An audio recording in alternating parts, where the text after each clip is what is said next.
आई असेल ना, खरोखर त्यांनी रोज आपल्या आईचं दर्शन घ्या, आपल्या आईशी 2 शब्द बोलत चला. कारण जगात एकमेव पात्र असे बरं का, जे कुठल्याही प्रकारचा लोभ न करता फक्त आपल्या मुलावरती मुलीवरती प्रेम करणारं एकमेव पात्र म्हणजे आई. ध्यानात ठेवा. अत्यंत प्रेमळ.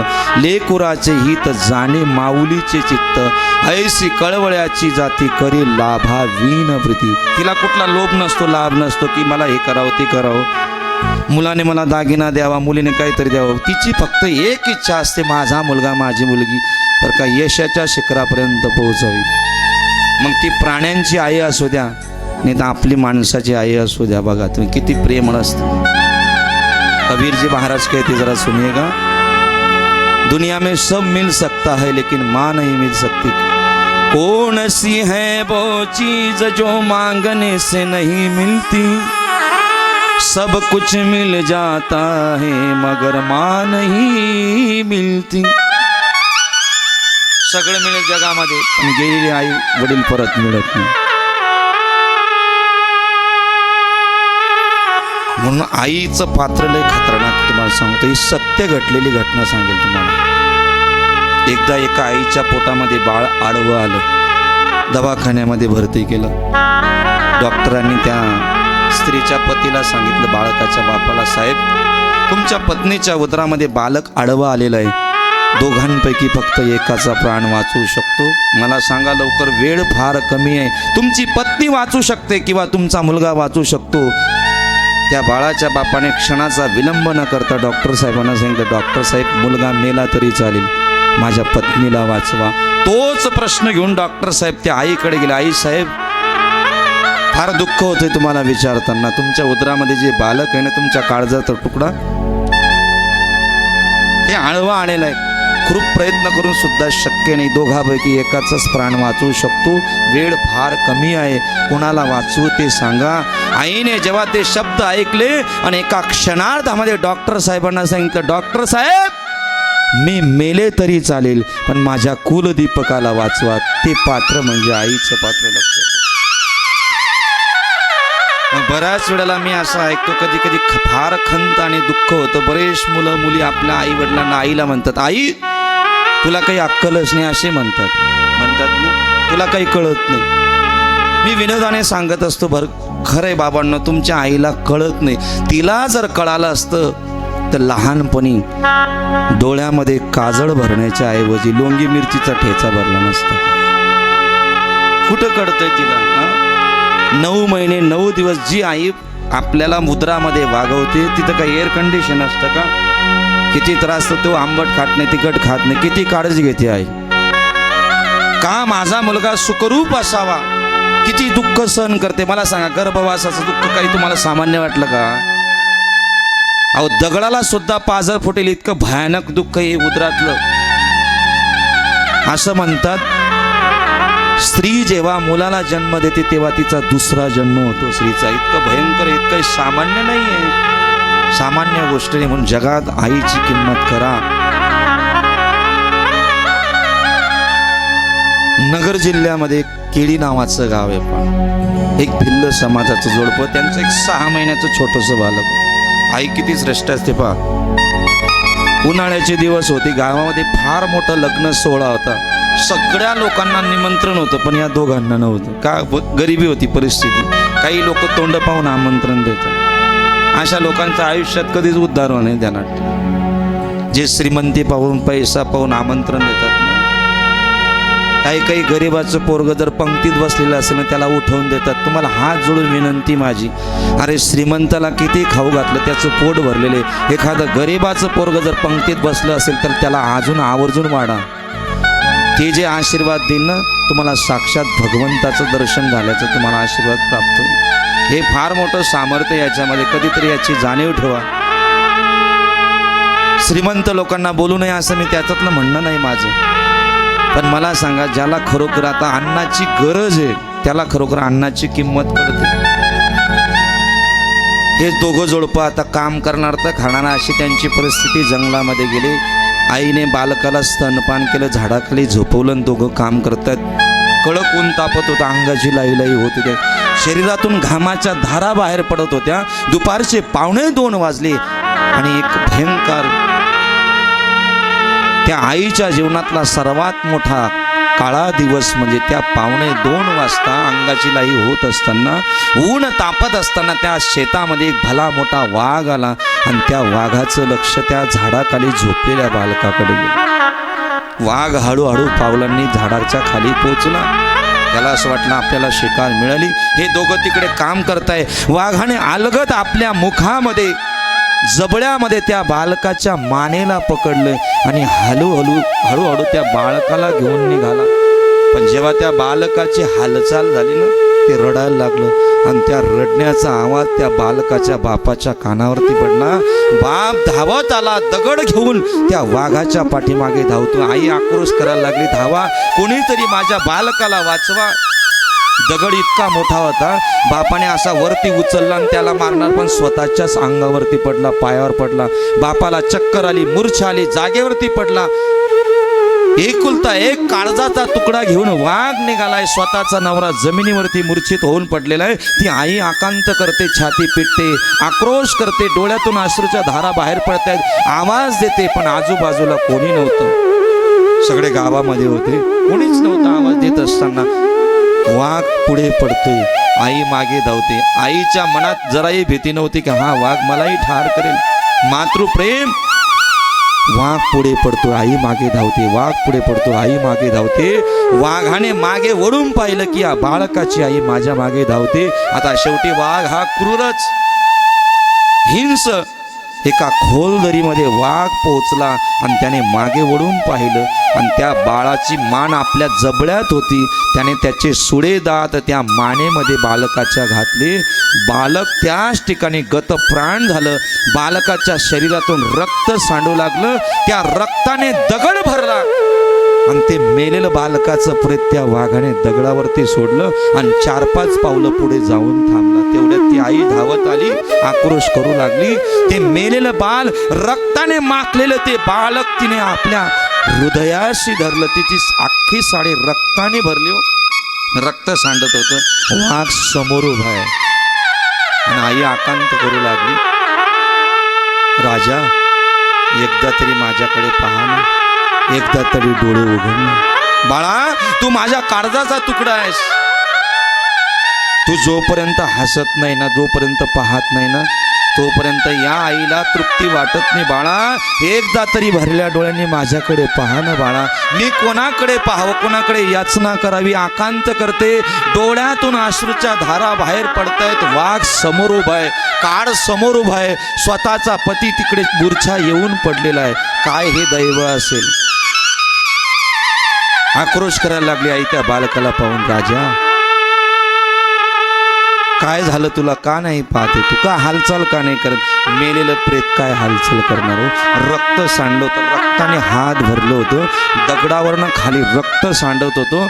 जेव्हा ती आई आकांत करत होती ना, छाती पिटत होती, आक्रोश करत होती, माझ्या बाळा, आज विझला मायेचा जीवा, तेल सरले या दिव्यातने, ज्योत कशी लावू है. बाळा, तुला कुठे मी पाहू, बाळा, तुला कुठे मी पाहू. जसं दिव्यातलं तेल संपून जाऊ, वात विझून जाते, तसं त्या बालकाच्या शरीरातला प्राण निघून गेला. बालक रक्ताने भरलेलं, आई छातीला चिकटून आई रडते, आकांत करते. वाघ मात्र ते दृश्य पाहत होता. मला सांगतो,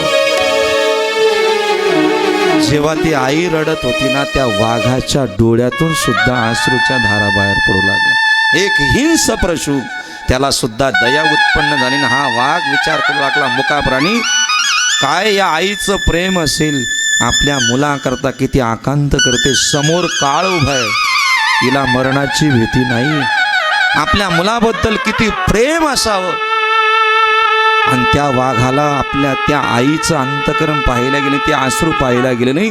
त्या एका हिंस पशुला वाचा फुटली, सत्य कथा आहे. आणि तो वाघ त्या आईला काय म्हणतो, आई, मला आज खरोखर आई या शब्दाचा अर्थ कळला. आ म्हणजे आत्मा आणि ई म्हणजे ईश्वर. ज्या आत्म्यामध्ये ईश्वराचा वास म्हणजे ती म्हणजे आई. जी आपल्या जीवाची पर्वा करते ती आई आहे. आपल्या मुलाचा सांभाळ करते ती आई आहे. स्वतः उपाशी राहून पोराला पोटभर जीव घालते ती आई आहे. जोपर्यंत मुलगा परत येत नाही त्याची वाट पाहणारी ती आई आहे. आई, आज मला कळालं की आईचं मुलावर किती प्रेम असतं. आई, हे जर मला अगोदर कळालं असतं ना आई, तर या पापी व्यक्तीने, या पापी प्राण्याने तुझ्या बालकाचे प्राण घेतले नसते. आई, त्या वाघाला वाचा फुटली. वाघ म्हणतो, आई मला क्षमा कर. मला एवढं सांगायचंय, एका मुक्या प्राण्याला, एका हिंस पशुला आई कळाली, पण जिवंत माणसाला अजून आई कळाली. याच्यापेक्षा जगात दुसरं कोणतं दुःख असावं. रामप्रभू जेव्हा वनवासाला जात होते ना, तेव्हा त्यांच्या रथाची घोडे सुद्धा रडत होती, माझ्या रामप्रभूने वनवासाला जाऊ नये. अहो, घोड्यांना कळाला देव. माझे छत्रपती शिवाजी महाराज जेव्हा त्यांची चिता जाळत होते ना, वाघ्या नावाचा कुत्रा रडत होता. वाघ्या नावाच्या कुत्र्याने विचार केला, ज्या राजांसोबत मी आयुष्य जगलो ना, असा राजा होणे नाही, असं तुच्छ जीवन जगून काय करायचं. जडत्या चितेमध्ये त्या वाघ्या नावाच्या कुत्र्याने उडी घेतली, स्वतःला संपवून टाकलं. एका कुत्र्याला सुद्धा शिवाजी महाराज कळाले, एका जनावराला देव कळाला, एका जनावराला आई कळाली, पण अजून माणसांना आई बाप कळत नाही. याच्यापेक्षा दुःख जगात कोणतं असलं पाहिजे. म्हणून तुम्हाला सांगू का, एका कवीचे फार सुंदर वाक्य आहेत पहा. फार सुंदर वाक्य लिहिले. जगामध्ये आपल्या आईला देण्याकरता ताजी भाकर नसेल तरी चालेल, मारून फेका. 2 दिवसाची भाकर मारून फेका. जशी कुत्र्याला टाकतो ना आपण तशी टाका, तरी सुद्धा आई आशीर्वाद दिल्याशिवाय राहणार नाही. आई बाबा, कुत्र्याला तुम्ही किती जवळ करा, 1 दिवस बरं का चावा घेतल्याशिवाय राहणार नाही. शेवटी स्वभाव आहे. पण आईचं अंतकरण असे, शिव्या द्या नका, तिच्याशी बोलू तुम्ही. 2 दिवसातून झोपायला अंथरून नका देऊ, पोतं द्या. आशीर्वादच. माझा मुलगा, जेव्हा तुम्ही एखाद्या प्रवासाला जातात ना, तेव्हा तुमची आई तुम्हाला 4-4, 5-5 वेळेला फोन करते, बाळा पोचलास का, बाळा व्यवस्थित जा बरं का. मुलगा म्हणतो, मुलगी म्हणते, आई काळजी करू नको ना. तू कशाला एवढी काळजी करते. जोपर्यंत तुम्हाला सांगू, आमच्या जीवनात पण हे दुःख असतं कधी कधी. तुम्हाला सांगू, एक वेळ बायको, हे सत्य ध्यानात ठेवा, एक वेळ बायको सुद्धा म्हणेल, जाऊ द्या येईल 2 वाजता, एवढं कोण जागरण करत बसेल. पण आई नावाचं पात्र असं तुम्हाला सांगतो, जोपर्यंत आपला मुलगा येत नाही तोपर्यंत तिची पापणी लागत नाही. ते पात्र म्हणजे आई. कधीतरी त्या पात्राचा विचार करा. म्हणून एक वाक्य गीत फार सुंदर, सर्वांनी अंतकरणात ठसवा. आईला देण्याकरता ताजी भाकर नसेल तरी चालेल, आईला झोपण्याकरता अंथरूण नसेल, गादी नसेल तरी चालेल, आईला एखादी साडी लुगडं नाही घेतलं तरी चालेल, आईला एखादा दागिना नाही घेतला तरी चालेल, पण जिवंत असेपर्यंत आपल्या आईचे उपकार विसरू नका. तुम्हाला दुसऱ्या देवाची सेवा करण्याची गरज. ऐका गीत फार सुंदर. जीवनातल्या तुझ्या सावलीची, जीवनातल्या तुझ्या सावलीची, जीवनातल्या तुझ्या सावलीची, जीवनातल्या तुझ्या सावलीची. नको दूर दशा करू, नको दूर दशा करू, नको दूर दशा करू, माता माऊलीची, जीवनातल्या तुझ्या सावलीची, जीवनातल्या तुझ्या सावलीची. फार सुंदर वाक्य पुढचे आहे का. जगाला मुलगा किती वाईट असू द्या, पण तो आईला गुळापेक्षा गोड ध्यानात ठेवा. जगाला जरी तू आहेस वाईट, तुझ्या आईला तू गुळावून गोड, तुझ्या आईला तू गुळावून गोड. जनही सारी, जनही सारी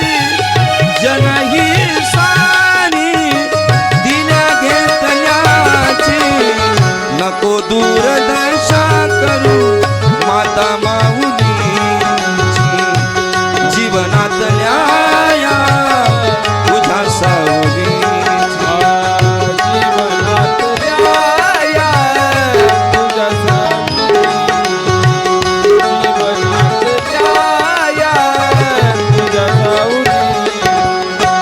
पुढचं वाक्य फार सुंदर आहे, सर्वांनी ऐकायला.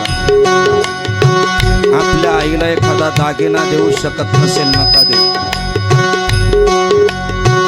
दाग दागिन्याने नटवू नको रे, जिवंत आहे तोरी विसरू नको रे.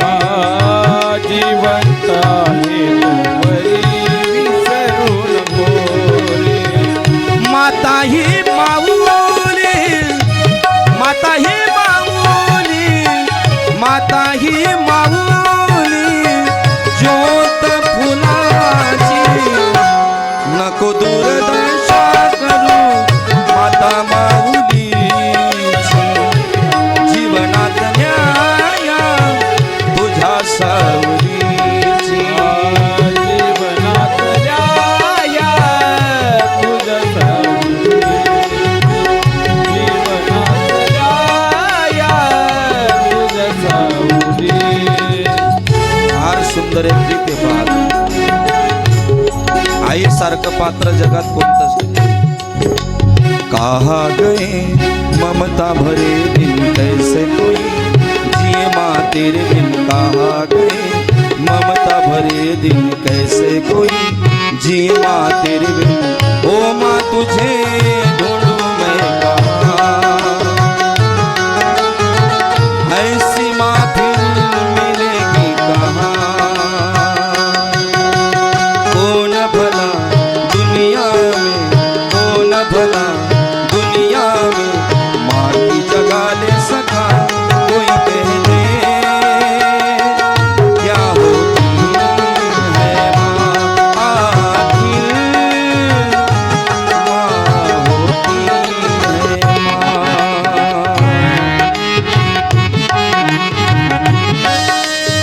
म्हणून पार्वती मातेला अत्यंत शोक झाला, दुःख झालं. आपला मुलगा आपल्याला सोडून गेला. म्हणून आंध्र प्रदेशमध्ये असणाऱ्या या पर्वतावरती कार्तिकेय भगवान येऊन तिथं थांबलेले आहेत. बरेच दिवस झाले आई शोध घेते, माझा मुलगा रागवून गेला. आता आईचं अंतकरण. मग पार्वती माता या आंध्र प्रदेश जिथं मल्लिकार्जुन ऐकतायत ना तुम्ही, दुसरं ज्योतिर्लिंग चालू आहे तिथं आल्यात. भिल्लणीचं रूप धारण केलं. तिथं आदिवासी लोक राहायची पूर्वीच्या काळात. शिवलीला ग्रंथामध्ये सुद्धा याचं वर्णन आले. पार्वती मातेने भिल्लणीचं रूप धारण केलं. आता ती आदिवासी लोकांची ती वस्ती, आपल्या मुलाला रोज भेटायचं पाहायचं आणि पार्वती मातेचं मन रमलं. आता भगवान शंकरजी म्हटले पार्वती कुठं गेली. आता इकडे तर पार्वती मातेने भिल्लणीचं रूप धारण करून बरं का तिथं राहायला लागले. भगवान शंकरजींनी काय केले, एका भिल्लाचं रूप धारण केलं आणि आले तिथं त्या क्रौच पर्वत नाही का कदली या आंध्र प्रदेशमध्ये मल्लिकार्जुनचे. आणि त्यांनी ते भिल्लाचं रूप धारण केलं आणि ते त्या भिल्लणीवरती मोहित झाले. आता कोण होते ते, पार्वती माताच होती. इतके मोहित झाले, इतके मोहित झाले. त्या आदिवासी लोकांनी काय केलं, मग त्या भिल्लणीचं या भिल्लाचं म्हणजे भगवान शंकरजी पार्वतीचा विवाह कर. आता हे भगवान महादेवांना कल्पना नव्हती, पण ही पार्वतीची बा. इतके भोळे महादेव, असे काही काही भोळे आहेत.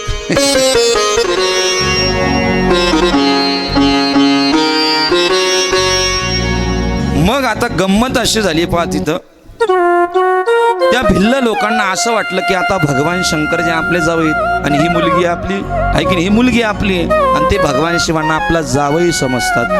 म्हणून त्या आंध्र प्रदेशच्या भाषेमध्ये त्याला चेच्चू मल्लाह म्हणतात. काय म्हणतात? चेच्चू मल्लाह. त्याच्यावरनं नाव पडलं ते मल्लिकार्जुन. काय पडले? त्यांची भाषा चेच्चू म्हणजे मल्लाह. चेच्चू मल्लाह आपला जावई कोण? भगवान महादेव. म्हणून हे भिल्लणीच्या रूपात महादेवंती तिथं राहू लागले. अशा पद्धतीनं मग त्या आदिवासी लोकांना असं वाटतं की आपले जावई येतो. म्हणून चेच्ची मल्ला असं त्यांनी नाव भेटलं. याच वनामध्ये अर्जुन बरं का तीर्थाटन करत करत तिथं आला होता आणि त्याने तिथं भगवान महादेवाचं तिथं तप केले. कोणी? अर्जुनाने, पांडवांचा अर्जुन. भगवान शंकरजीने त्याची परीक्षा घेण्याकरता किरांताचं रूप धारण केलं. अर्जुनाने धनुष्याला बाण लावला आणि त्यांची शिकार केली. भगवान महादेव प्रगट झाले आणि महादेवांनी प्रसन्न होऊन त्याला एक पाशुपत अस्त्र दिलं. कोणतं माहिती आहे का? पाशुपत नावाचं अस्त्र दिलंय. अर्जुनाकडे धनुर्धारी होता भगवान शिवांनी, म्हणून त्या अर्जुनाच्या नावावरनं सुद्धा त्या ज्योतिर्लिंगाचं नाव पडले मल्लिकार्जुन. काय नाव पडले?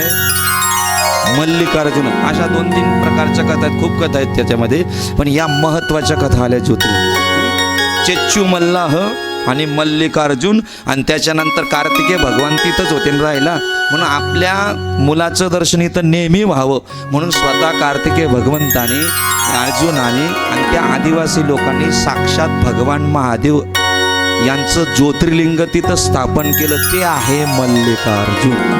3ऱ्या क्रमांकाचं ज्योतिर्लिंग आहे बघा श्री महाकालेश्वर. हे आहे शिप्रा नदीच्या काठेवरती. कुठं आला होता हे? कोणत्या राज्यामध्ये? कोण कोण गेले महाकालेश्वरला? मध्य प्रदेशमध्ये. कुठं आलं? उज्जैन नगरी. फार या उज्जैन नगरीमध्ये भगवान कृष्ण सुदामा बरं का यांनी शिक्षण घेतलेलं आहे. सुग्रीव रामायणातला सुग्रीव इथं त्याने तप केलेलं आहे. कुठं? या महाकालेश्वरला.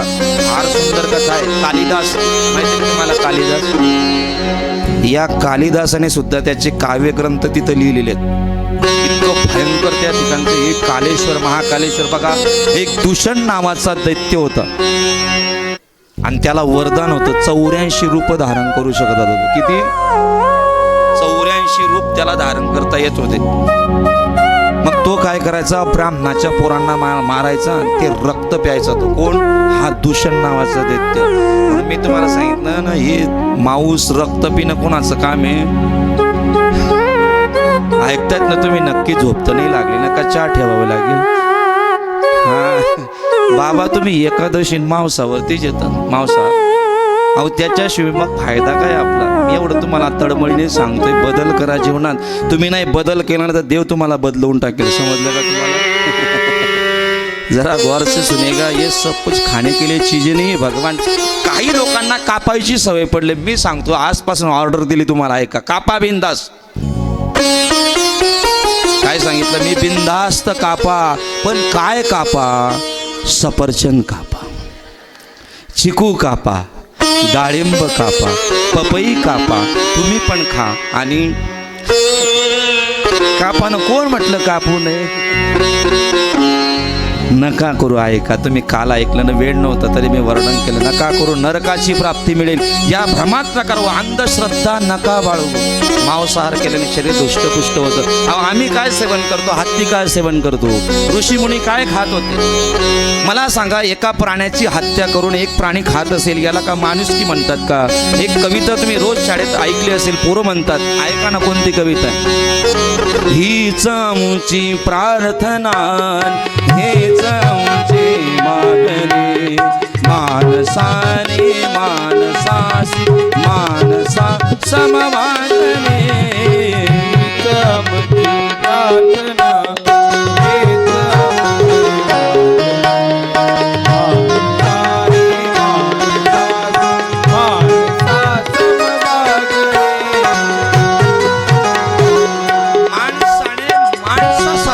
पाहिजे का राक्षसासारखं वागलं पाहिजे? अहो जनावर आपलं मर्यादा ओलांडत नाही, आपण का ओलांडतोय?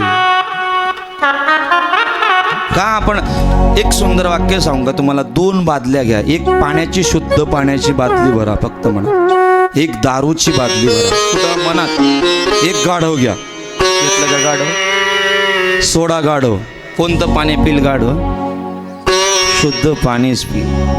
आता गाढवाला बांधून द्या, माणसाला सोडा. आता हा कोणतं पाणी पिल? आता मला सांगा, गाढव चांगलं आहे का हा चांगला आहे? अहो गाढवाला सुद्धा कळतं हे पिऊ नये. का बुद्धी भ्रमिष्ट करताय तुम्ही? भागवतात किती उदाहरणं दिली तुम्हाला. भगवान कृष्णाच्या मुलांनाही भोगावं लागलं. श्राप आहे, नका पिऊ. ऐका ऐका, फार सुंदर आहे. जाम पर जाम की क्या पीते हो पीने वालों, शाम को पियोगे तो सुबह उतर जाएगी. एकदा तरी नशा उतरेल.